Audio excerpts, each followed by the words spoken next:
যারা মুমিন হবে, মুমিনদের মধ্যে ঈমান আনার পর কিছু গুণ তার মধ্যে সৃষ্টি হতে হবে, কিন্তু কোয়ালিটি তার মধ্যে সৃষ্টি হতে হবে।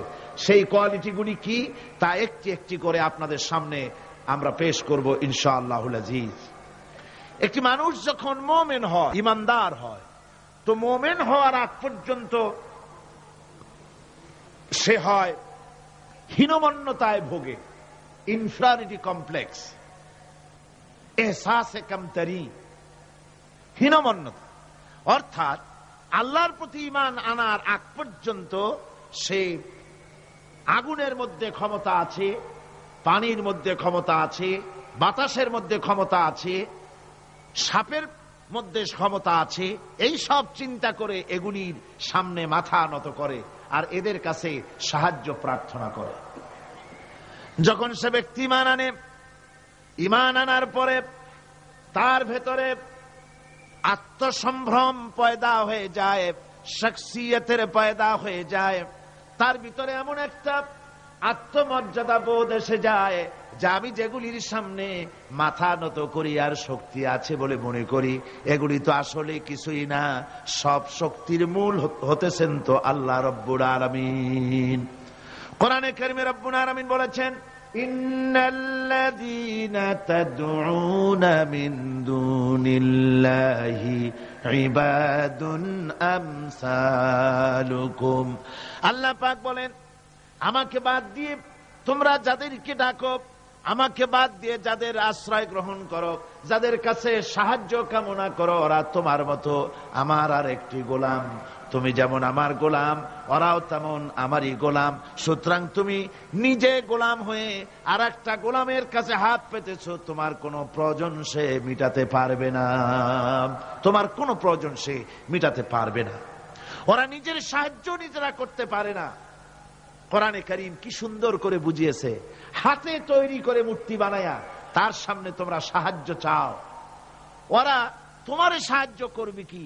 ওরা তো নিজের সাহায্য নিজেকে করতে পারে না। এই যে আমাদের দেশে কত মূর্তি তৈরি হয়, এক একটা 8টা 10টা করে হাত থাকে, এগুলির সামনে নানান রকমের নজর পেশ করা হয়।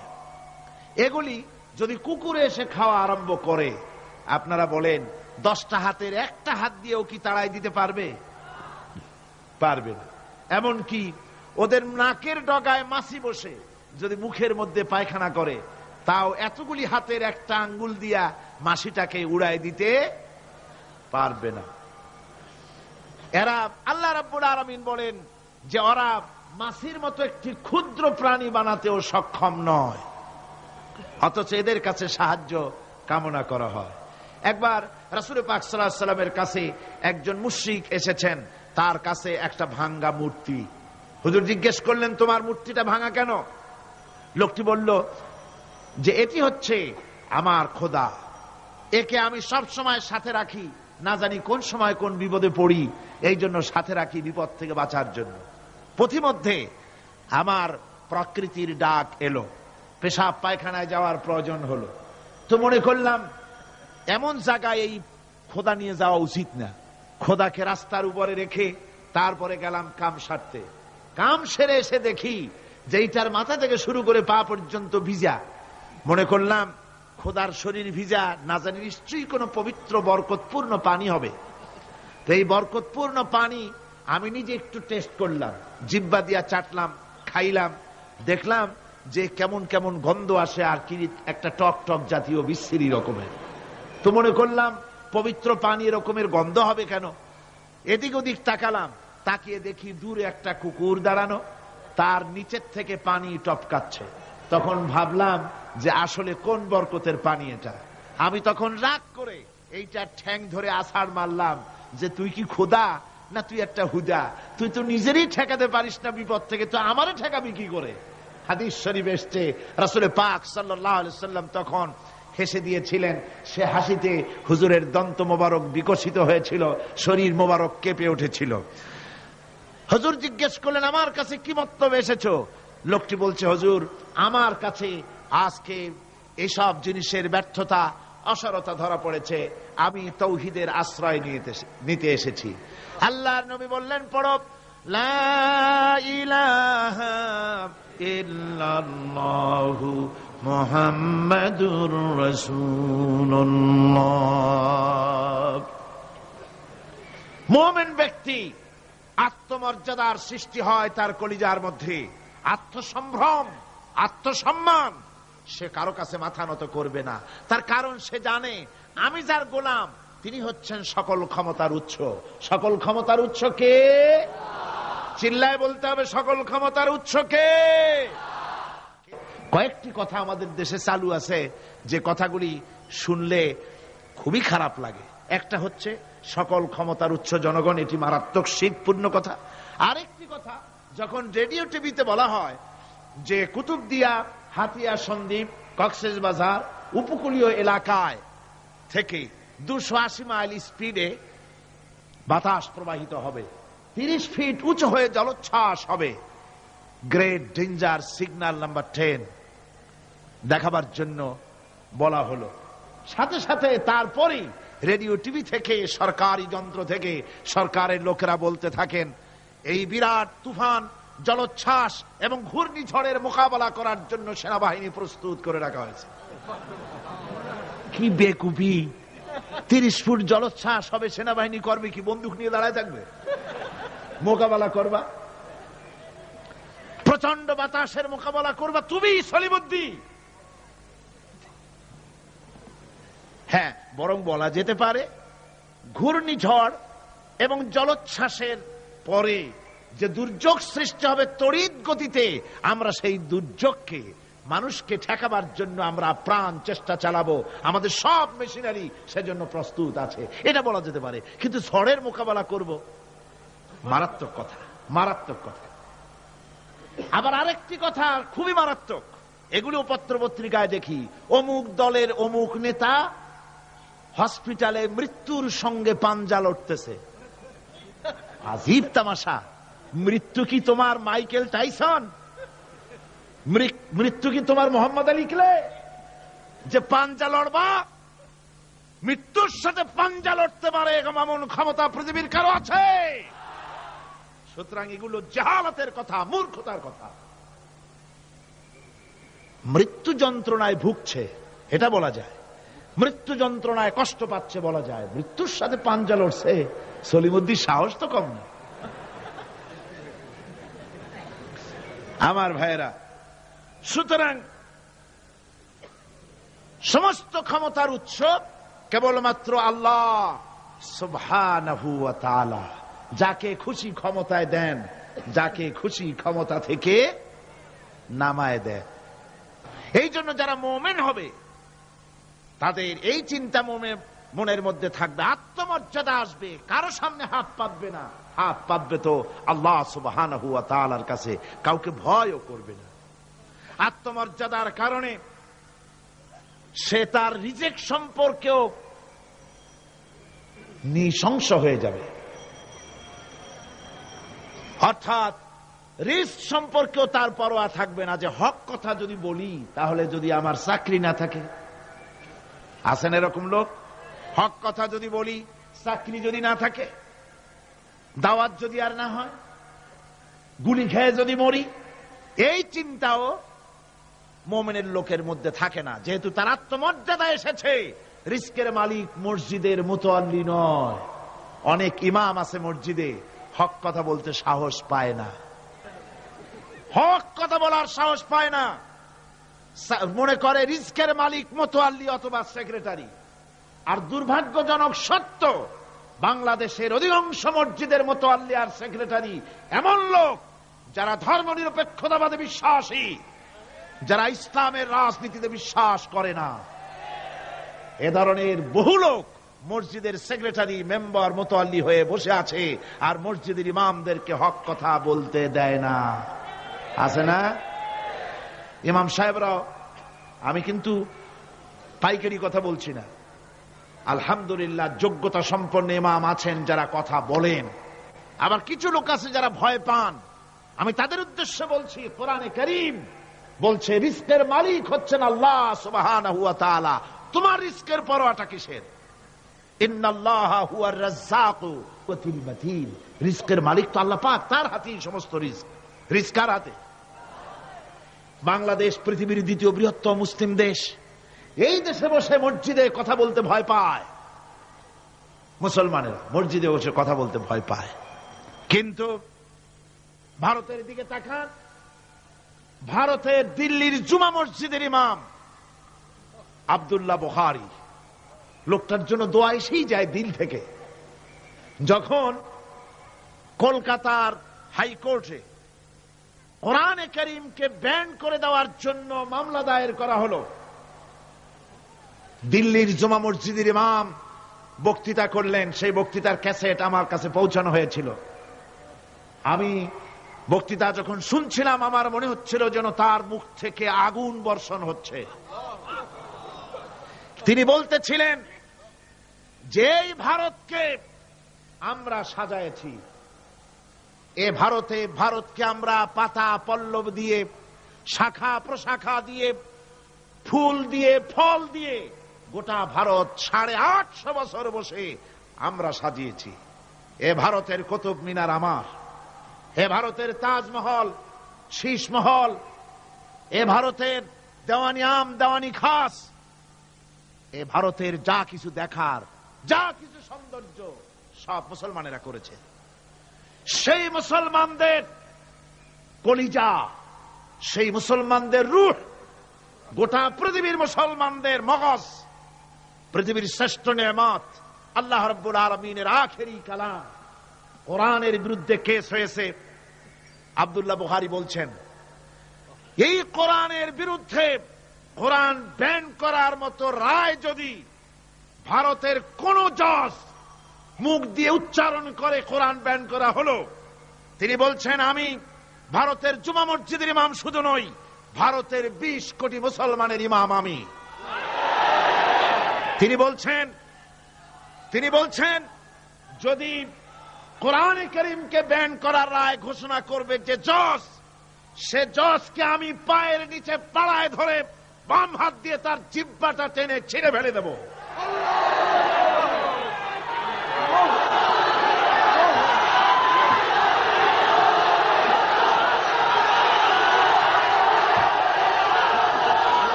এর নাম ঈমান।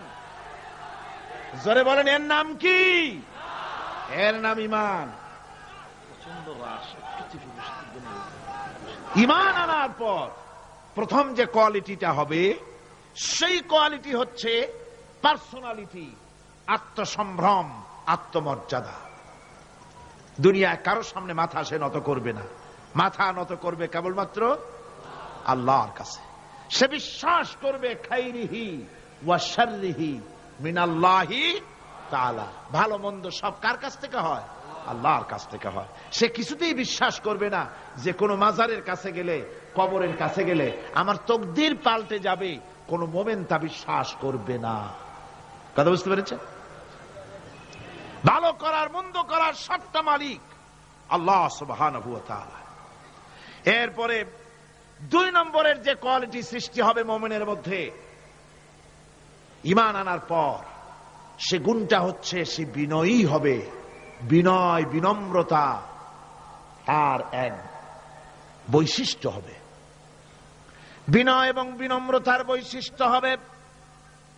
তার কারণ হচ্ছে ঈমান আনার পরে সে জানতে পেরেছে আল্লাহ রাব্বুল আলামিনের কর্তৃত্ব থেকে বেরিয়ে আসার ক্ষমতা কারো নাই। অহংকার করে যাব কোথায়? আস্ফালন করে যাব কোথায়? আল্লাহর রাজত্বের বাইরে, আল্লাহর ক্ষমতার বাইরে যাওয়ার ক্ষমতা তো কারোই নাই। সুতরাং অহংকার তার মধ্যে জায়গা পাবে না।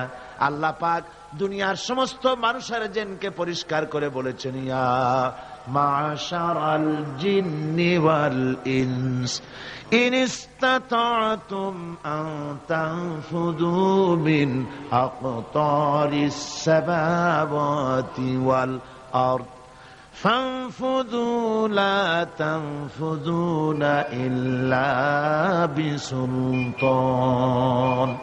হে পৃথিবীর মানুষেরা আর জেনেরা, যদি সম্ভব হয় আমার আকাশের নিচের থেকে, জমিনের উপর থেকে বেরিয়ে যা। লা তানফু, বেরিয়ে যেতে পারবে না। আমি আকাশ এবং জমিন থেকে যদি সম্ভব করতে পারো বেরিয়ে যা। আর যদি কোনো আকাশ থাকে তার নিচে যা, আর যদি কোনো জমিন থাকে তার উপরে যাও। এমন দেশ যদি পাও যেখানে আমার আলো ছাড়া কোনো আলো আছে, আমার বাতাস ছাড়া কোনো বাতাস আছে, আমার চাঁদ সূর্য ছাড়া কোনো চাঁদ সূর্য আছে, যাও সেখানে। আল্লাহ রাব্বুল আলামিন বলেন নাই, এরকম যাওয়ার কোন উপায় নাই। আমি আল্লাহ রাব্বুল আলামিন আকাশ আর জমিন দিয়ে প্যাকেট করে রেখেছি, আটকায় রেখেছি। আমার রাজত্ব থেকে, আমার ক্ষমতা থেকে, আমার কর্তৃত্ব থেকে বেরিয়ে যাওয়ার ক্ষমতা কোনো মানুষের নাই, কোনো জিনের নাই, কোনো প্রাণীর নাই। সুবহানাল্লাহ ওয়া বিহামদিহি।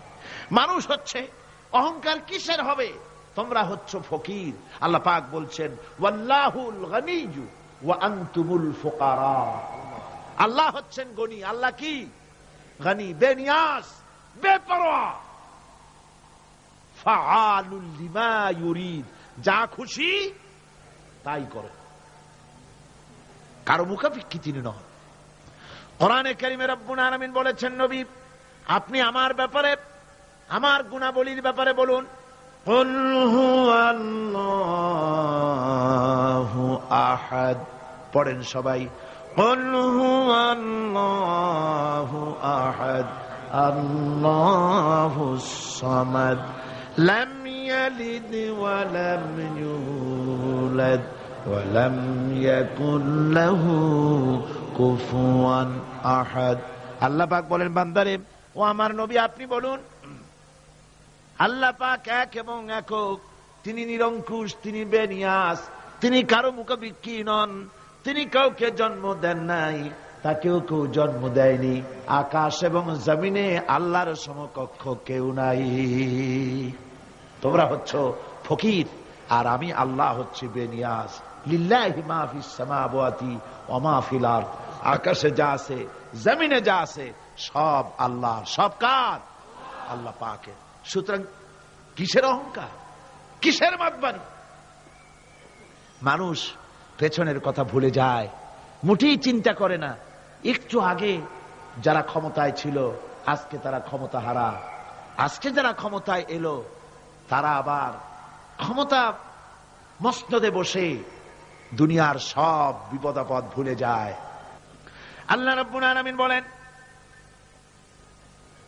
যারা নাকি মুমিন বান্দাদের বিনয় এবং বিনম্রতা তাদের মধ্যে সৃষ্টি হয়ে যাবে, তার কারণ হলো আল্লাহ পাক বলেছেন ওয়ালা তামশি ফিল আরদি মারহান ইন্নাকা লান তাখরিকাল আরদা ওয়া লান তাবলুগাল জিবালা তুলা। ওয়ালা তামশি ফিল আরদি মারহান, আমার জমিনের উপরে অহংকার করে পা ফেলো না। তুমি কি পারবে অহংকার করে আমার জমিনটাকে ফাটাই দিতে? কি বলেন, পারা যাবে? অহংকার করে জমিনের উপরে লাথি মারেন জোরে, জমিন ফাটবে? ফাটবে না, আপনার পা ছিঁড়ে যাবে। আপনি কি পারবেন অহংকার করে পাহাড়ের উচ্চতা লাফ দিয়ে ছাড়াই যেতে পারবেন? তাও পারবেন না। সুতরাং আল্লাহ পাকের উপরে ঈমান আনলে পরে তাদের মাথা এভাবে নত হয়ে যায়, অহংকার তাদের মধ্যে জায়গা পায় না। অহংকার কিসের অহংকার তোমার? মানুষ তার জন্মের কথা, কোরআনে কারীম বলে মানুষ কি তার জন্মের কথা স্মরণ করে না? তোমার তো এমন অবস্থা ছিল, দুনিয়ায় উল্লেখযোগ্য বিষয়বস্তু হিসাবে তুমি পরিগণিত ছিলে না। তুমি হচ্ছ, তোমার জন্মের উৎস কথা হচ্ছে এক ফোঁটা নাপাক পানি, এমন নাপাক পানি যা শরীর থেকে নির্গত হলে পরে গোসল করা ওয়াজিব হয়ে যায়। এমন এক ফোঁটা নাপাক পানি যার জন্মের উৎস, তার আবার অহংকার কিসের? পৃথিবীতে অহংকার যারাই করলো আল্লাহ পাক তাদেরকে ভালো করে দেখায় দিলেন। নমরুদকে দেখায়ছেন, ফেরাউনকে দেখায়ছেন।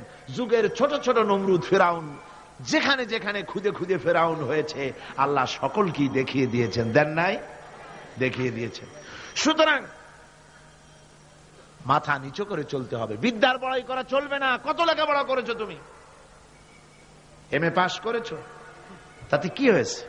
সবে মাত্র বর্ণবোধ পড়েছো, জ্ঞানের রাজ্যে পা ঢুকিয়েছো, এখনো কিছু শেখনি। টাইটেল পাস করেছো তো কি হয়েছে, কদ্দুর শিখেছো?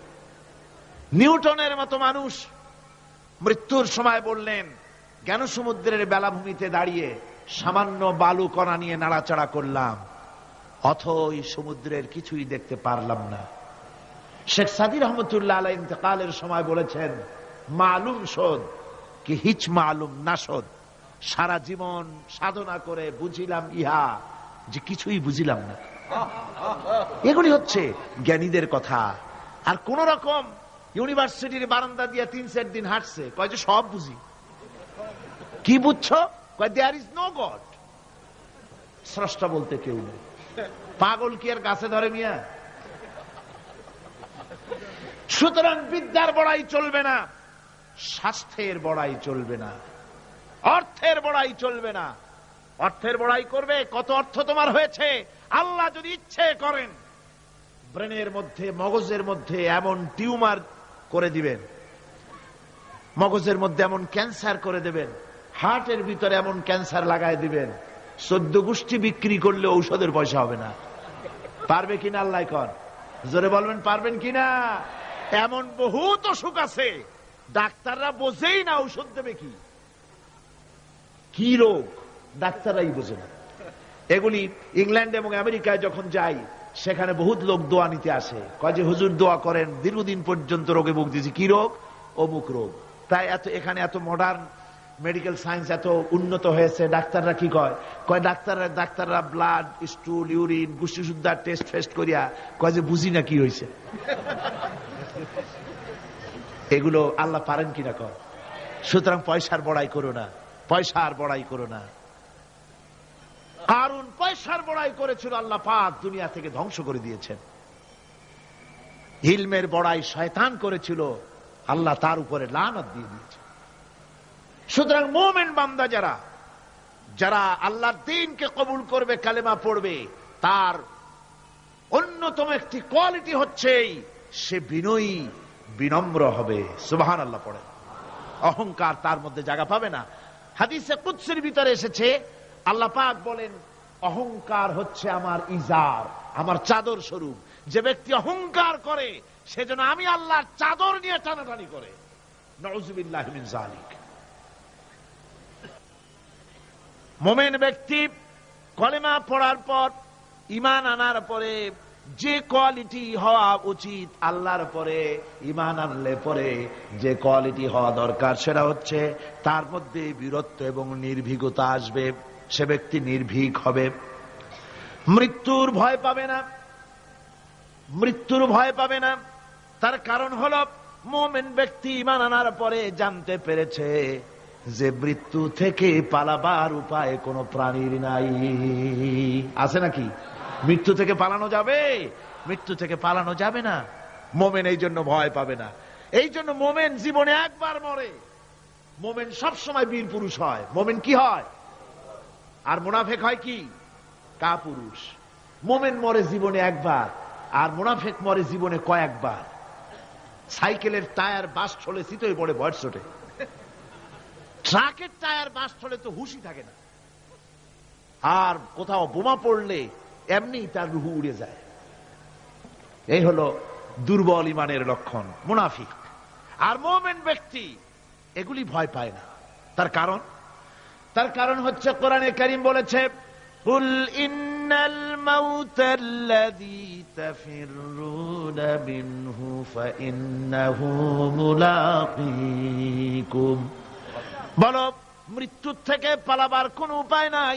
যেখানেই যাও না কেন মৃত্যু তোমাকে ধরবেই। তোমাকে যেখানেই যাও তুমি, মৃত্যু তোমাকে খুঁজে বের করবেই। মরণ থেকে পালাও তুমি, মরণ তোমায় লইবি ঘিরি। যদিও সুদূর আকাশ পানে, লুকাও সেথায় লাগিয়ে সিঁড়ি। এ মহারোগের চিকিৎসক নাই, নাই সে ঔষধ জগতে। খুঁজিয়া কাতর হইলে কি হবে, পারিবে না তারে ফিরাতে। যেখানেই যাও পালাবার উপায় নাই, মৃত্যু তোমাকে ধরবেই। এই মৃত্যুর কাছ থেকে পালাবার পথ যখন নাই, তখন ক্ষণস্থায়ী জীবনের মায়া করে হকের রাস্তা থেকে বিরত থাকার কোনো অর্থ হয় না। বরং এই রাস্তায় যদি জীবন দেওয়া যায়, সে জীবন সে মৃত্যু মৃত্যু নয়, সেটার নাম জীবন। সেটার নাম কি? জীবন। আরে জীবন তো আল্লাহ কিনে নিয়েছেন। আমাদের জীবন কে কিনে নিয়েছেন? আল্লাহ রাব্বুল আলামিন বলেছেন, ইন্নাল্লাহা আশতারা মিনাল মুমিনিনা আনফুসাহুম ওয়া আমওয়ালাহুম বিআন্না লাহুমুল জান্নাহ। আল্লাহ পাক বলেন, আমি আমার মুমিনের জান এবং মালকে খরিদ করে নিয়েছি, বিনিময় আমার মুমিনকে আমার জান্নাত দান করে দিয়েছি। মুমিনের মালটাও আমার, জানটাও আমার। তো আসলে জান আর মাল কার? আল্লাহ পাকের। তো আল্লাহ কিনলেনটা কি? আল্লাহর জিনিস আল্লাহ কিনলেন কেমন? তার মানে হচ্ছে ইচ্ছেটা কিনেছেন, আমাদের ইচ্ছেটা। আমরা আমাদের ইচ্ছে মতো আমাদের মাল খরচ করতে পারবো না, আমাদের ইচ্ছে মতো জান খরচ করতে পারবো না। মাল আর জান সবটাই খরচ হবে আল্লাহর জন্য। কার জন্য? আল্লাহর জন্য করতে হবে। আপনাকে আল্লাহ টাকা দিয়েছেন, কড়ি দিয়েছেন, এই ধন সম্পদ যে কোনো দলের লোক এসে চান্দা চাইলেই আপনি দিতে পারবেন না, যেহেতু কিয়ামতের দিন আল্লাহর দরবারে জবাবদিহি করতে হবে। পয়সা আল্লাহ দিয়েছিলেন, ওই পয়সা দিয়া ধর্মনিরপেক্ষবাদীদেরকে টাকা দিয়া সহযোগিতা করেছেন, সমাজতন্ত্রীদেরকে টাকা দিয়ে সহযোগিতা করেছেন, পুঁজিবাদীদেরকে টাকা দিয়ে সহযোগিতা করেছেন, আল্লাহর দ্বীনের সঙ্গে নাফরমানি যারা করে পয়সা দিয়া সহযোগিতা করেছেন। কিয়ামতের দিন আল্লাহর দরবারে আসামির কাতারে দাঁড়াতে হবে। পরিষ্কার আল্লাহর কথা, আমি তোমার মাল কিনে নিয়েছি, তোমার মাল আমার রাস্তায় খরচ করতে হবে। খরচ করলে কোথায় করতে হবে? আল্লাহর রাস্তায়। আপনার নিজের ইচ্ছে মতো আপনি করতে পারবেন না। দেখুন, হিন্দুদেরকে, অমুসলিমদেরকে আপনি সাহায্য করবেন, যদি কোনো অমুসলিম তার মেয়েকে বিবাহ দিতে পারে না টাকার অভাবে, আপনি সাহায্য করবেন, জায়েজ আছে, সওয়াব হবে। একটা অমুসলিম তার সন্তানকে পড়াশোনার খরচ চালাতে পারছে না, আপনি সাহায্য করুন, জায়েজ আছে। অসুখ হয়েছে, রোগের চিকিৎসা করাতে পারে না অমুসলিম, সাহায্য করুন, জায়েজ আছে।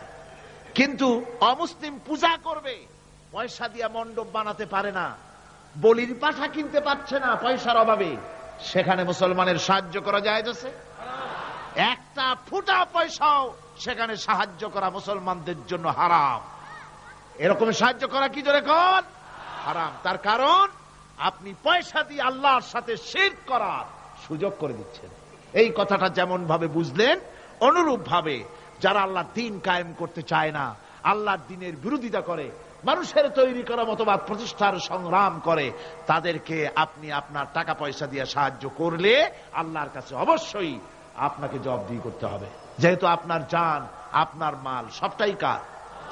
আল্লাহ রাব্বুল আলামিনের জন্য শিখিয়ে দিয়েছেন, বলো, কুল ইন্না সালাতি ওয়া নুসুকি ওয়া মাহইয়ায়া ওয়া মামাতি লিল্লাহি রাব্বিল আলামিন। পড়েন সবাই আমার সাথে, ইন্না সালাতি ওয়া নুসুকি ওয়া মাহইয়ায়া ওয়া মামাতি লিল্লাহি রাব্বিল আলামিন। নিশ্চয়ই আমার নামাজ, আল্লাহ বলেন, শিখায় দিচ্ছেন, বলো, আমার নামাজ, আমার কোরবানি, আমার হায়াত, আমার মত সবকিছু ওই আল্লাহ রাব্বুল আলামিনের জন্য, যিনি তামাম জাহানের সৃষ্টি জগতের লালন কর্তা, পালন কর্তা, তার জন্যই নিবেদিত। সুতরাং আপনার ইচ্ছে মতো জান মাল খরচ করতে পারবেন না, খরচ করতে হবে আল্লাহর পথে। বুকের মধ্যে যে জানটা আছে, জান আপনার, কিন্তু আপনি কি আত্মহত্যা করতে পারবেন? আত্মহত্যা করলে কি হয়? কবিরা গুনাহ। কি হবে? কবিরা গুনাহ। কিয়ামতের শাস্তি কি? জাহান্নাম। কোথায় যেতে হবে? জাহান্নাম। যদিও জানটা আপনার মধ্যে আপনার, কিন্তু এটা আল্লাহ আপনার কাছে আমানত রেখেছেন। এই জান আপনি যেখানে সেখানে খরচ করতে পারবেন না। আপনার এই জানটা নিয়ে মানুষের তৈরি করা মতবাদের আন্দোলনে সংগ্রাম করে জানকে ক্ষতিগ্রস্ত করতে পারবেন না। ওই রাস্তায় মরবেন তো জাহান্নামে যেতে হবে, এই রাস্তায় আপনার জীবন দিতে বলা হয়নি। আপনার জান আর মাল সবটা খরচ করতে হবে আল্লাহ রাব্বুল আলামিনের জন্য, যেহেতু আমাদের জান মালের বিনিময়ে আল্লাহ রাব্বুল আলামিন আমাদেরকে জান্নাতের ওয়াদা করেছেন। মুমিন ব্যক্তির এই কোয়ালিটি হবে। মুমিন ব্যক্তি, সে ব্যক্তি, তার মনের মধ্যে এই চিন্তা হবে, কেউ আমাকে ক্ষতি করতে পারবে না, আমাকে কেউ মারতে পারবে না। ওয়ামা হুম বিদাররিনা বিহি মিন আহাদিন ইল্লা বিইذনিল্লাহ। আল্লাহর বিনা হুকুমে আমার এক গাছা পশম কেউ বাঁকা করতে পারবে না। এটাই মুমিনের ঈমান হওয়া উচিত। শুধু তাই নয়, মুমিনের কলিজার ভিতরে এ ধরনের সাহস থাকবে, বিশ্বাস থাকবে। ওয়ামা কানা লিনাফসিন আন তামুতা ইল্লা বিইذনিল্লাহি কিতাবাম মুআজ্জালা। কোন প্রাণী তার নির্ধারিত সময়ের আগে কেউ তাকে মারতে পারবে না। আল্লাহ পাক যে সময় নির্ধারণ করেছেন, ওই নির্ধারিত সময়ের আগে কারো মৌত হবে না। নির্ধারিত সময়ের আগে কারো মৌত হবে না। কোরআনে কারিমে ভিন্ন জায়গায় আল্লাহ বলেন, কুল লাউ কুনতুম ফি বুয়ুতিকুম লাবারাসাল্লাযীনা কুতিবা আলাইহিমুল কাতলু ইলা মাদাজিহিম। আল্লাহ পাক বলেন, নবী বলুন, ভাগ্যে যদি নিহত হওয়া থাকে, ভাগ্যে যদি নিহত হওয়া থাকে, সে যদি তার নিজের বিছানায়ও থাকে, ওই বিছানা থেকে তাকে বেরিয়ে যেতে হবে, মৃত্যুর জায়গায় তাকে পৌঁছে যেতে হবে। কেউ রক্ষা করতে পারবে না। মৌত যখন আসবে অবশ্যই মৃত্যুর কাছে তাকে যেতেই হবে। মুমিন কখনো হতাশ হবে না, নিরাশায় তার মন ভেঙে যাবে না। হতাশা মুমিনের কলিজাকে কখনো ছোট করে দিবে না, আন্দোলন থেকে তাকে বিরত রাখবে না। অন্ধকার দেখবে, চতুর্দিকে অন্ধকার মেঘাচ্ছন্ন, চতুর্দিক থেকে মেঘ জমে আসতেছে, মনে হবে যেন আর ফজর হবে না। কিন্তু একটু পরে দেখা যাবে এই মেঘের ঘনঘটা দূর হয়ে গিয়ে সকালবেলায় আকাশে আবারও সূর্য উদিত হয়েছে, ঠিক না? সুতরাং মুমিনের হতাশ হওয়ার কোনো কারণ নাই। হতাশ হয় কারা? কোরআনে কারীমের মধ্যে বলা হয়েছে, وَمَنْ يَقْنَطُ مِنْ رَحْمَةِ رَبِّهِ إِلَّا الضَّالُّونَ। কেবলমাত্র পথভ্রষ্ট লোকেরাই, কেবলমাত্র গোমরাহ লোকেরাই তারাই নিরাশ হয়, হতাশ হয়। ঈমানদার লোক কখনো হতাশ হয় না। তার ঈমানে, তার আশায় বুক বেঁধে সাহসের সঞ্চার করে দেয়। কারণ সে তো জানে, আল্লাযী খালাকানি ফাহুয়া ইয়াহদিন। আল্লাহ আমাকে সৃষ্টি করেছেন, আমার হেদায়েত তিনি দিয়েছেন, পথ তিনি দেখিয়েছেন। আল্লাযী হুয়া ইউতঈমুনি ওয়া ইয়াসকিন। আমি যখন ক্ষুধার্ত হই, ওই আল্লাহই আমাকে খাওয়ান।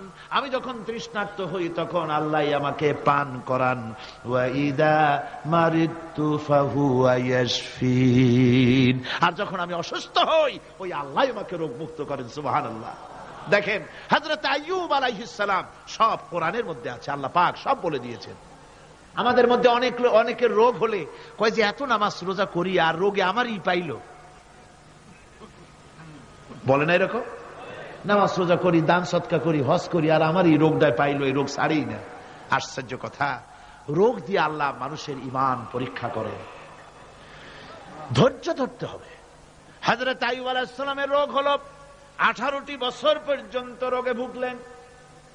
18 বছর শরীর পচে যেতে লাগলো, বিবি বাল বাচ্চা সব তার কাছ থেকে ছড়ে গেল।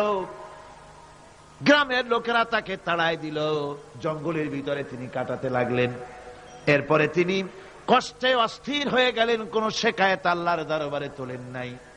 বলেছেন, আয় আল্লাহ পাক, আমি দারুণ ভাবে রোগগ্রস্ত হয়ে পড়েছি, আর তুমি রহমান রহিম।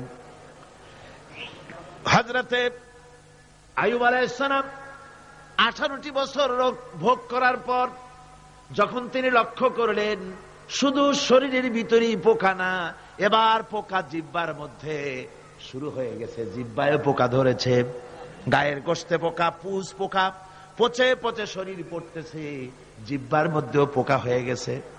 হযরত আইয়ুব আলাইহিস সালাম এবার আল্লাহর দরবারে হাত তুলে বলেন, রব্বুল আলামিন, এতদিন কোনো কথা বলি নাই, 18টি বছর পর্যন্ত হাসি মুখে আমি সহ্য করে চলছি, তুমি রোগ দিয়েছো বলার আমার কিছুই নাই, কিন্তু এবার অবশ্যই শিকায়েত করব। যেহেতু আমার জিহ্বায় পোকা ধরেছে, মাবুদ আমার জিহ্বায় পোকা দিও না। আমার জিহ্বায় যদি পোকা হয়ে যায় তাহলে তোমার মতো আল্লাহর জিকির আমি কি দিয়া করব? আয় আল্লাহ, জিহ্বাটা সুস্থ রাখো যাতে করে তোমার জিকির করতে পারি। সুবহানাল্লাহ। আমার আল্লাহ রাব্বুল আলামিন পরিষ্কার করে কোরআনে কারীমের মধ্যে বলে দিলেন, আমি আইয়ুব আলাইহিস সালামের আইয়ুবের রোগ মুক্ত করে দিলাম এবং তার হারানো সব সম্পদ আমি তাকে দান করে দিলাম। মুমিন বান্দা যারা, তারা রোগে শোকে এভাবে কাতর হবে না, নিরাশ হবে না, মনে করবে আল্লাহ রাব্বুল আলামিন আমাকে পরীক্ষা করছেন, এরপরে নিয়ামত আসবে। হতাশা তাকে পেয়ে বসবে না। দেখেন ইউসুফ আলাইহিস সালাম, তাকে কুয়ার মধ্যে ফেলে দিল। কারা? ভাইরা কুয়ার মধ্যে ফেলে দিল। কুয়ার মধ্যে ফেলানো হয়েছে।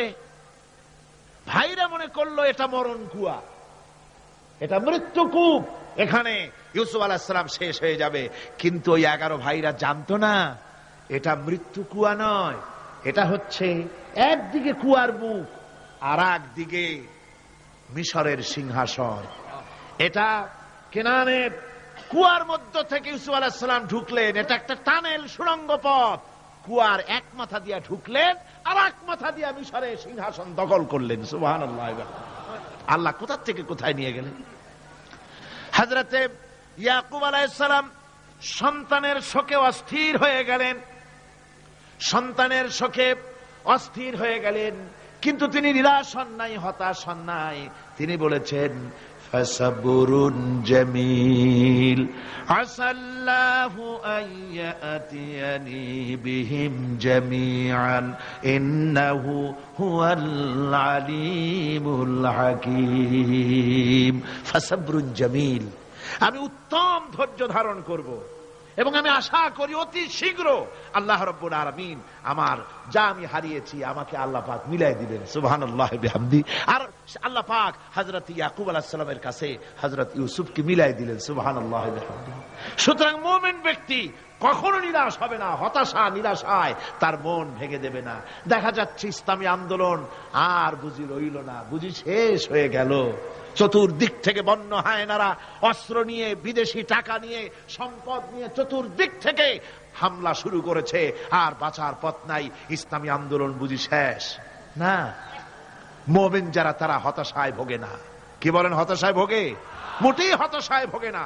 তারা মনে করে নিশ্চয়ই এর ভেতরে রয়েছে কল্যাণ। এর মধ্যে কি রয়েছে?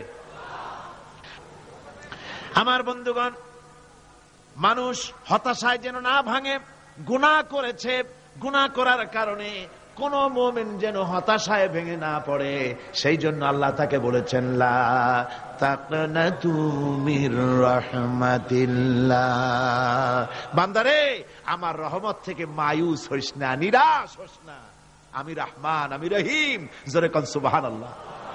আমার বন্ধু, আপনারা কোন পৃথিবীতে কে আছে এমন, কোন সত্তা আছে এমন যে অপরাধীকে দেখে বলে আয় তোরে মাফ করে দেব? আছে কেউ এমন? বাপও বলে না। বাপও ছেলে যদি অপরাধ করে দেখে বলে না আয় মাফ করে দিই। অবশ্য মন চায় ছেলে মাফ চাক, তাহলে মাফ করে দিব। মাফ না চাও পর্যন্ত বাপেও ডাকে না, মাও ডাকে না যে অপরাধ করেছিস আয় মাফ করে দিই। জোরে বলেন, কেউ বলে? আকাশ ও জমিনে একমাত্র মেহেরবান সত্তা আমার রব্বুল আলামিন। মানুষ যখন গুনাহ করে, রব্বুল আলামিন বলে, বান্দারে গুনাহ করেছিস, আমার সামনে আয়, গুনাহ মাফ চা, চোখের পানি ফেলা। যত বড় গুনাহ তোর হোক না কেন, আমি রব্বুল আলামিন তোর গুনাহ খাতাকে মাফ করে দেব। কিভাবে মাফ করব? মানুষ যদি কোনো অন্যায় করে, অপরাধ করে, চুরি করে, ডাকাতি করে, পুলিশ তাকে অ্যারেস্ট করে, থানায় তার নাম লেখা হয়ে যায়, কয়েক বছর জেল খাটার পরে মুক্ত হলো। কিন্তু থানার ব্ল্যাক লিস্টে, দাগি খাতায় যে নাম থাকলো, ওই নাম কাটা যায় না। আবার অপরাধ করলো, আবার জেল হলো, আবার মুক্ত হলো, থানায় আরেকবার নাম লেখা হলো। যতবার অপরাধ করবে ততবার থানায় নাম লেখা যাবে, জেল খাটবে, জরিমানা দেবে, কিন্তু কালো খাতা থেকে তার নাম মোছা হবে না। আল্লাহ রাব্বুল আলামিনের অফিসের কাণ্ড ভিন্ন। কোন মানুষ যদি অপরাধ করে, গুনাহ করে যদি রব্বুল আলামিনের দরবারে বিনীতভাবে মাপ চায়, আল্লাহ রাব্বুল আলামিন বলেন, শুধু গুনাহ মাফ করি না, গুনার খাতা থেকেও নামটা আমি আল্লাহ তোমার মুছে ফেলে দেই। গুনাহ আমার কাছে মাফ চাও, আমাকে ডাকো, আমি তোমার কাছে আছি। وَإِذَا سَأَلَكَ عِبَادِي عَنِّي فَإِنِّي قَرِيبٌ। আল্লাহ পাক বলেন, বান্দা যখন আমাকে ডাকে, আমি বান্দার একদম নিকটে, তার ঘাড়ের চাইতেও নিকটে। وَنَحْنُ أَقْرَبُ إِلَيْهِ مِنْ حَبْلِ الْوَرِيدِ। আমি আমার বান্দার সারা যে রগের উপরে তার মাথা, এর থেকেও আমি আমার বান্দার বেশি নিকটে। সুবহানাল্লাহ পড়ে। আমি তোমার কাছে, আমার কাছে মাপ চাও, যত বড় গুনাহ হোক। وَقَالَ رَبُّكُمْ উদউনি আস্তাজিব লাকুম। তোমার প্রভু তোমাকে ডেকে বলেছে, আমাকে ডাকো, আমি মাফ করে দেব। সুবহানাল্লাহি ওয়া বিহামদিহি। কত বড় কথা, আমাকে ডাকো, নিরাশ হয়ো না, হতাশ হয়ো না। আল্লাহর গজব বেশি না রহমত বেশি? আল্লাহর রহমত বেশি। হাদিসে কুদসির ভিতরে এসেছে, আল্লাহ পাক বলেছেন, কোন বান্দা যদি আমার দিকে এক বিগত অগ্রসর হয়, আমার রহমত তার দিকে এক হাত এগিয়ে যায়। কোন বান্দা যদি আমার দিকে হেঁটে আসে, আমার রহমত তার দিকে দৌড়ে যায়। বান্দা যখন আল্লাহর দরবারে দুহাত উঁচু করে চোখের পানি ফেলে দেয়, মুসলিম শরীফের হাদিসের ভিতরে এসেছে, গভীর রাত্রে, রাতের তৃতীয় অংশে আল্লাহ রাব্বুল আলামিন প্রথম আকাশে আসেন আর ডেকে বলেন, পৃথিবীতে আছো নাকি কেউ গুনাহ করে জীবন বরবাদ করে দিয়েছো, আমার কাছে মাপ চাও। ঋণগ্রস্ত আছো, অসুস্থ আছো, অপমানিত আছো, কে আছো মাজলুম, আমাকে ডাকো, আমার কাছে বলো, আমি ডাকের সাড়া দেব, জীবনের আশা পূরণ করে দেব। ওই সময় যেই সমস্ত লোকেরা কান্দে, তাহাজ্জুদের নামাজ পড়ে, আল্লাহ জিজ্ঞেস করেন ফেরেশতারা, অমুক অমুক দেশে অমুক অমুক বান্দারা কান্দে কেন? ফেরেশতারা বলে, রব্বুল আলামিন তুমি তো ভালো করে জানো। আল্লাহ বলেন, জানি, তবুও তোমাদের মুখে শুনতে চাই।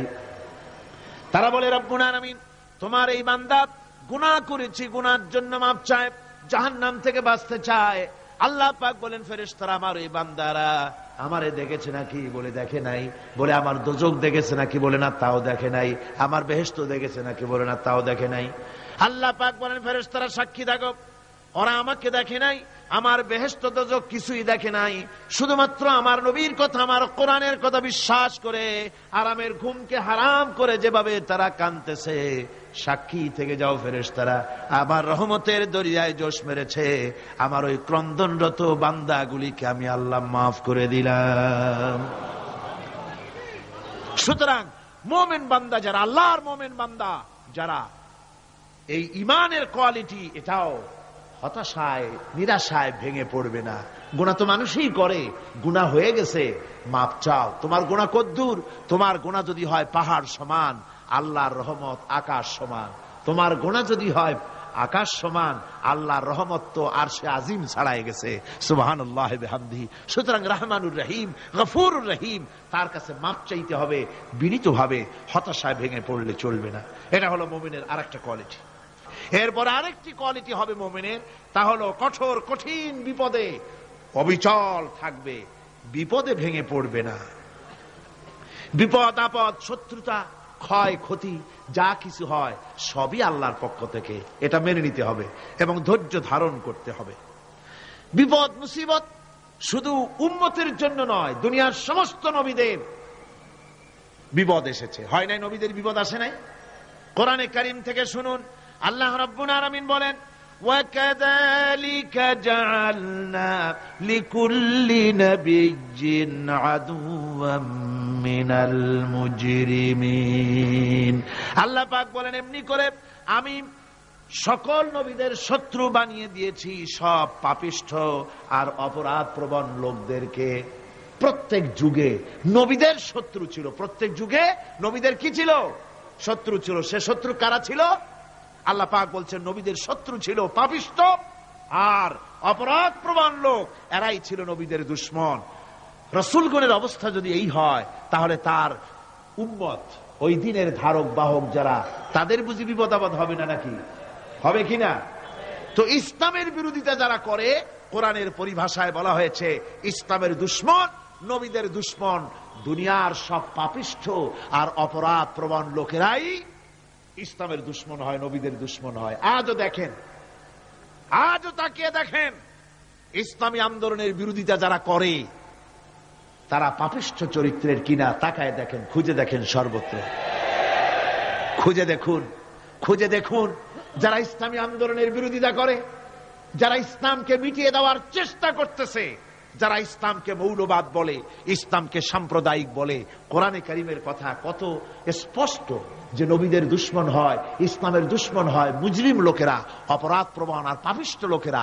আজও আমরা দেখতে পাই এই শ্রেণীর লোকেরা পাপিষ্ঠ এবং সবচাইতে সমাজের নিকৃষ্ট ধরনের চরিত্রহীন লোক। নামাজ নাই। আপনি খুঁজে দেখেন, ইসলামী আন্দোলনের বিরোধিতা যারা করছে, যারা নেতৃত্ব দিচ্ছে, নামাজ নাই, রোজা নাই, চরিত্র নাই, হজ নাই, যাকাত নাই, মদ, জুয়া, জেনা, ব্যভিচার ইত্যাদিতে লিপ্ত। চেহারা দেখলে ছেলেপেলেরা 2 গ্লাস পানি খায় ভরসটে। কথা ঠিক কিনা কর? এই হলো অবস্থা। মারে কেন? মুমিনদেরকে, পয়গম্বরদেরকে, সাহাবীদেরকে এবং ঈমানদারদেরকে মারে কেন?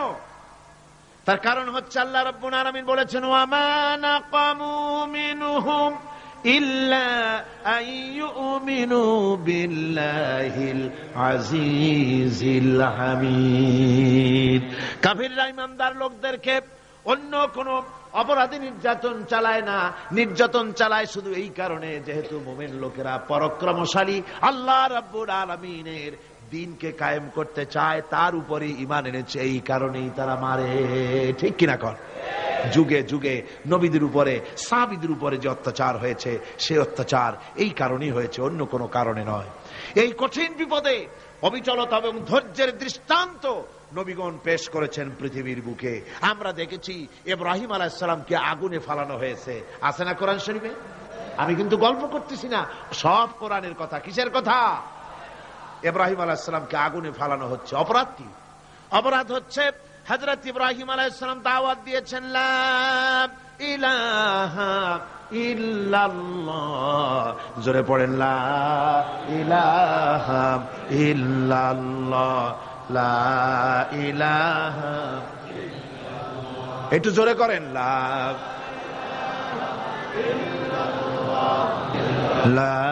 ইলাহা ইল্লাল্লাহ।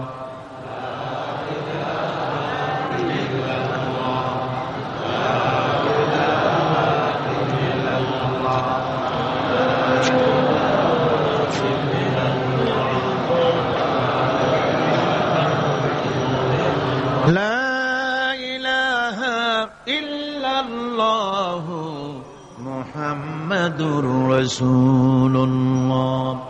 হযরত ইব্রাহিম আলাইহিস সালাম দ্বীনের দাওয়াত দিয়েছেন, এক আল্লাহর দাওয়াত দিয়েছেন, ঈমানের দাওয়াত দিয়েছেন। আর কোন অপরাধ ছিল না।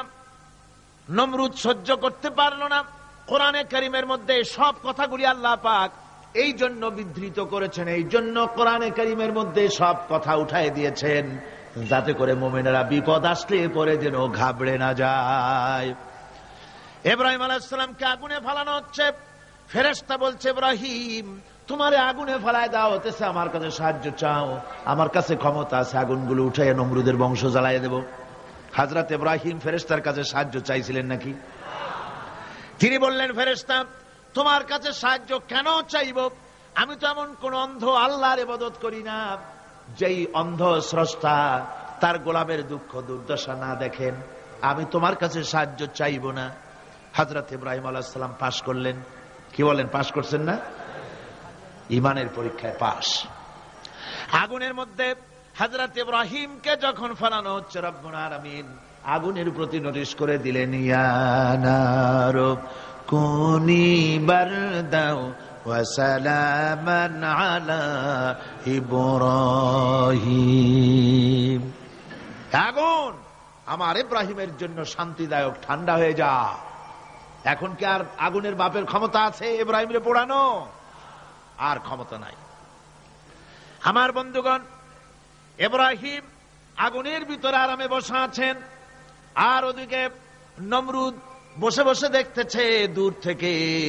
ইব্রাহিম তো জ্বলে না, গায়ের মধ্যে আগুন জ্বলে গেল। ডাক দিয়া কয়, আগুন তোর হলো কি? কেন জ্বালাইতে পারিস না আমার দুশমন রে? হলোটা কি তোর? তোর কি জ্বালানো শক্তি বন্ধ হয়ে গেল নাকি?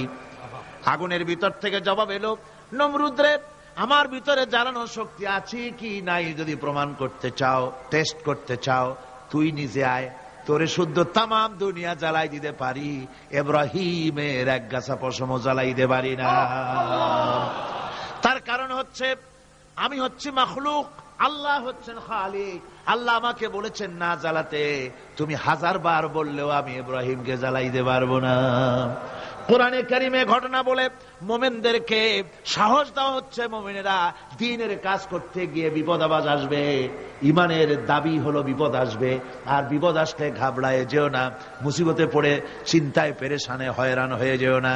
বিশ্বকবি আল্লামা ইকবাল কি সুন্দর করে বলেছেন, আজ ভি হোক জু ইব্রাহিম কা ইমা पैदा आग कर सकती है एक अंदाज गुलिस्तान पैदा। ইব্রাহিমের ইমান যদি আজিও কোথাও হয় বিদ্যমান, করতে পারেন অগ্নিকুণ্ডে খুবসুরত এক গুলিস্তান। আজও যদি আগুনের ভিতরে কোন নমরুদ কোন ইব্রাহিমকে যদি ফেলে দেয়, আল্লাহ রাব্বুল আলামিন আজও আগুনকে ফুলের বাগান বানায়া দিবেন। সুবহানাল্লাহ। আল্লাহ পাকের উপর ঈমান আনলে পরে কলিজার ভিতরে দুর্জয় সাহসের সৃষ্টি হয়ে যায়, কোন ভয়ন্তকরণে তার থাকে না। আল্লাহ পাক সাহায্য করেন। আর আল্লাহর উপরে ঈমান আনলে পরে রব্বুল আলামিন বলেছেন, ইয়া আইয়ুহাল্লাযীনা আমানু হাল আদুল্লুকুম আলা তিজারাতিন তুনজিকুম মিন আযাবিন আলীম। এমন একটা ব্যবসার কথা কি বলবো না যে ব্যবসায় তোমাদেরকে জাহান্নামের আযাব থেকে বাঁচায় দেবে। তার প্রথম কাজই হলো আল্লাহর প্রতি ঈমান আনা। ঈমান আনলে পরে এই সমস্ত গুণ তৈরি হয়ে যায়। আর ঈমানে সবচাইতে উপকৃত হয় সমাজের লোকেরা, রাষ্ট্রের লোকেরা, পরিবারের লোকেরা, দেশের মানুষ উপকৃত হয় মুমিনদের দিয়ে ঈমানের কারণে। তার কারণ হলো একজন মুমিন, একজন ব্যক্তি যখন ঈমানদার হয়, মুমিন হয়ে যায়, আল্লাহর প্রতি যখন প্রগাঢ় বিশ্বাস তার এসে যায়, তখন সেই ব্যক্তি নৈতিকতার মান তার বেড়ে যায়। জোরে বলেন সুবহানাল্লাহ। নৈতিক চরিত্রের উপরে সে প্রতিষ্ঠিত হয়, সে মিথ্যা বলতে সাহস পায় না। মুমিন ব্যক্তি মিথ্যা বলতে সাহস পায়? পায় না। কেন পায় না? মিথ্যা বলতে সাহস পায় না, ঠকাতে সাহস পায় না, ওজনে কম দিতে সাহস পায় না, শয়তানি বদমাশি করতে সাহস পায় না। তার কারণ হলো আল্লাহ পাক বলে দিয়েছেন, মুমিন কোরআনের ভিতরে পড়েছে, ইয ইয়াতালাক্কাল মুতালাক্কিয়ানি আনিল ইয়ামিনি ওয়া আনিশ শিমালি কাঈদ। দুজন নিয়ন্ত্রণকারী ফেরেশতা তোমার ডানে এবং বামে বসে বসে তোমাকে নিয়ন্ত্রণ করছে, কোথায় যাও কি করো এই ফেরেশতারা বসে বসে সব দেখতেছে। মা ইয়ালফিযু মিন কাওলিন ইল্লা লাদাইহি রাকীবুন আতীদ। মানুষ এমন কোন কথা বলে না যা ফেরেশতারা রেকর্ড না করে, সব রেকর্ড হয়ে যায়। তাই মুমিন ব্যক্তি দায়িত্বহীন কথা বলতে পারে না। মুমিন ব্যক্তির চরিত্র ভালো হয়ে যায়, সে যে কথা বলে বুঝে শুনে কথা বলে, সে যে ওয়াদা করে বুঝে শুনে ওয়াদা করে। যেহেতু সবকিছুর জবাব কিয়ামতে দিতে হবে। কোথায় দিতে হবে? কোথায় দিতে হবে? কিয়ামতে আল্লাহর দরবারে জবাব দিতে হবে। মহান আল্লাহ রাব্বুল আলামিন বলেছেন, ওয়ালাকাদ খালাকনাল ইনসানা ওয়া না'লামু মা তুওয়াসবিসু বিহি নাফসু। মানুষ সৃষ্টি করেছি আমি, তার অন্তঃকরণের ভিতরে ওয়াসওয়াসা কি হয় আমি জানি। এই জন্য মুমিনেরা মনের ভিতরে কোনো খারাপ কল্পনাও করতে পারে না। খারাপ কল্পনা করলেও তার হিসাব দেওয়া লাগবে আল্লাহর কাছে। কার কাছে? ওয়াইন তুবদু মিন আনফুসিকুম আও তুখফুহু ইউহাসিবুকুম বিহিল্লাহ। আল্লাহ বলেন, মনের মধ্যে যে সব কল্পনা করো তা প্রকাশ করো আর গোপন রাখো, ওইটার হিসাব নেব আমি আল্লাহ পাক। কিয়ামতের দিন আমার কাছে হিসাব দিতে হবে। বন্ধুগণ, এই জন্য মুমিন যারা, মুমিনদের চরিত্র প্রতিষ্ঠিত হয়, মুমিনদের ধারণা থাকে যেখানেই যাই না কেন, যেখানেই বসি না কেন, সেখানেই আল্লাহ, আল্লাহ ছাড়া কোনো জায়গা নাই। আছে নাকি? আছে। আল্লাহ পাক বলেন, মা ইয়াকুনু মিন নাজওয়া সালাসাতিন ইল্লা হুয়া রাবিউহুম। তোমরা যেখানে তিনজন মিলে পরামর্শ করো, মনে রেখো তিনজন নও, ওখানে চতুর্থ সত্তা আমি রব্বুল আলামিন তোমাদের কাছে আছি। সব শুনি আর দেখি। পাঁচজন যেখানে হও সেখানে আমি ষষ্ঠ। এর থেকে যদি কম হও, এর থেকে যদি বেশি হও, বান্দারে তুমি আছো যেখানে আমি আল্লাহ আছি সেখানে। উপায় নাই, সব জায়গায় আমি দেখতে পাচ্ছি। শুধু তাই নয়, রাত্রিবেলায় মানুষেরা গোপনে পরামর্শ করে না? করে কিনা? রাতে রাতে পরামর্শ করে, এক জায়গায় বসে, হলের মধ্যে, পাহাড়ের মধ্যে, কোন জায়গায় বসে পরামর্শ করে। কি পরামর্শ? ইসলামী আন্দোলনের লোকদের মারবে, কোথায় তাদের ধরবে, কোথায় তাদের অত্যাচার করবে, এই সমস্ত পরামর্শ করে। আল্লাহ পাক বলছেন, শুনুন, আল্লাহ রাব্বুল আলামিন বলেন, ওয়া হুয়া মাআহুম ইয ইউবাইতুনা মা লা ইয়ারদা মিনাল কাউল ওয়া কানা আল্লাহু বিমা তা'মালুনা মুহীতা। আল্লাহ পাক বলেন, তিনি তো ঠিক সেই সময়ও তোমাদের কাছে থাকেন যখন তোমরা নিজেদের ঘরের মধ্যে বসে, কোন এক জায়গায় বসে আল্লাহর মর্জির খেলাফ পরামর্শ করো। আল্লাহ তখনও তোমাদের কাছে থাকেন। আল্লাহর ইহাতা থেকে, আল্লাহর কর্তৃত্ব থেকে বেরিয়ে যাওয়ার কোন উপায় নাই। সুতরাং গোপনে বলেন, প্রকাশ্যে বলেন, যেভাবেই যা কিছু করা হোক না কেন, আল্লাহর কাছে আমাদের সমস্ত অপরাধগুলি ধরা হয়ে যায়। আর এটাই হচ্ছে ইমানের সীমা পরিসীমা। তিলকা হুদুদাল্লাহ ফালা তা'তাদুহা। তিলকা হুদুদুল্লাহ, এটাই হচ্ছে আল্লাহর সীমানা। ইমানের এই সীমারেখা বজায় রেখে, ইমানের উপরে মজবুত করে কোন ব্যক্তি, পরিবার, সমাজ, রাষ্ট্র যদি তৈরি হয়, তাহলে সেই সমাজই শান্তি আসে, সেই সমাজই আরাম আসে, সেই রাষ্ট্র শান্তিপূর্ণ হয়, সেখানে দিন কায়েম হয়, মানুষ সুখ সমৃদ্ধি খুঁজে পায়। সুতরাং আমরা আজকে আলোচনা করলাম ইমানের কোয়ালিটি। কি আলোচনা করলাম? ইমানের কোয়ালিটি। এই কোয়ালিটি দিয়ে যেন আল্লাহ আমাদেরকে ভরপুর করে দেন। জোরে বলেন আমিন। আরো জোরে বলেন আমিন। মুনাজাতের জন্য দাঁড়ানো ভাইরা বসেন এবার। এই বিশাল জনসমুদ্র, এই জনসমুদ্রে আল্লাহর কাছে দোয়া করলে দোয়া অবশ্যই মঞ্জুর হয়ে যাবে। জোরে বলেন আলহামদুলিল্লাহ। জোরে বলেন আলহামদুলিল্লাহ। ربنا لا تزغ قلوبنا بعد إذ هديتنا وهب لنا من لدنك رحمة إنك أنت الوهاب।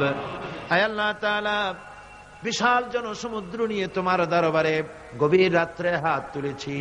আল্লাহ, তুমি মেহেরবানি করে আমাদের দুরূদ ও সালাম এবং কোরআনের আলোচনার সওয়াব জনাবে মুহাম্মদ রাসূলুল্লাহ সাল্লাল্লাহু আলাইহি ওয়াসাল্লামের রূহ মুবারকে পৌঁছে দাও।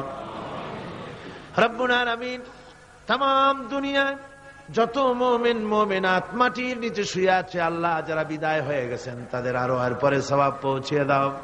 আমাদের মা বাপ মুরব্বিয়ান যারা কবরে শুয়ে আছে তাদের সকলকে ক্ষমা করে দাও।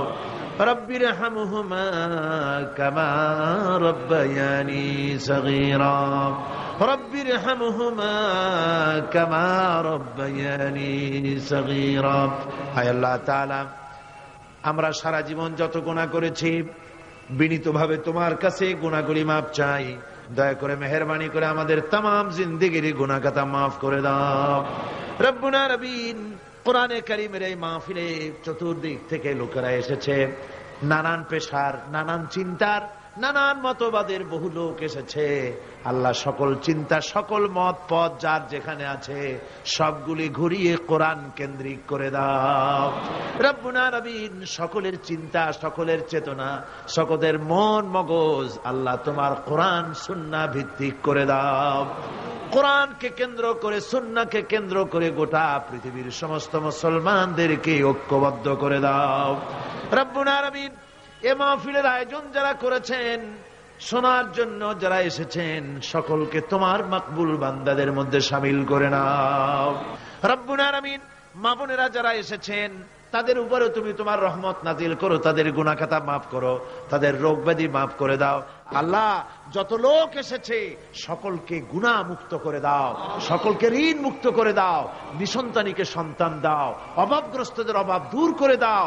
আয় আল্লাহ, আমাদের নেক মাকাসিদ পুরা করে দাও। আল্লাহুম্মা হাব্বিব ইলাইনাল ঈমান ওয়া যায়্যিনহু ফি কুলুবিনা وكره إلينا الكفر والفسوق والعصيان واجعلنا من الراشدين ربنا تقبل منا إنك أنت السميع العليم وتب علينا إنك أنت التواب الرحيم سبحان ربك رب العزة عما يصفون وسلام على المرسلين الحمد لله رب العالمين واجعل آخر كلمتنا عند الموت لا إله إلا الله محمد رسول الله